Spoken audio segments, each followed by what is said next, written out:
Well, sometimes we have to do jobs that we don't really want to do. And sometimes we have to do jobs that we are called to do. And so, my colleagues, I rise to nominate the most talented, hardest working member of the Republican conference who just gave a speech with more vision than we have ever heard from the alternative. I'm nominating Jim Jordan. Jim Jordan is humble, perhaps today, humble to a fault. Maybe the right person for the job of Speaker of the House isn't someone who wants it so bad. Maybe the right person for the job of Speaker of the House isn't someone who has sold shares of themselves for more than a decade to get it.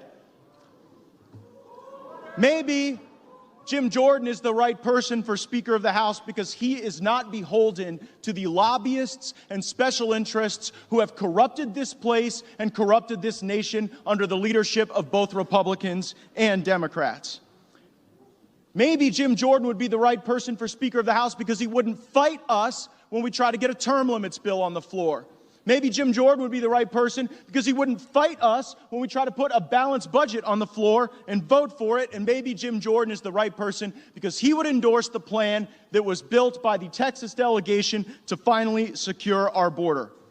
Mr. Jordan said in his nomination that there are certain bills that we have to pass to fix the problem.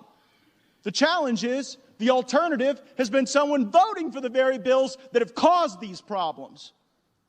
Mr. Jordan says that we cannot accept legislation like the omnibus, and I fully agree. And if Jim Jordan were Speaker of the House, if he were the leader of the Republican team, we wouldn't have that circumstance choking the economy of our country, increasing inflation, and diminishing the prospects of a better life for our fellow Americans. And finally, Mr. Jordan said we must engage in rigorous oversight. Every one of my Republican colleagues knows that the person who can lead that oversight effort, who works on it every day, who has the skill and the talent and the will, is Jim Jordan. I'm nominating him, and I'm voting for him.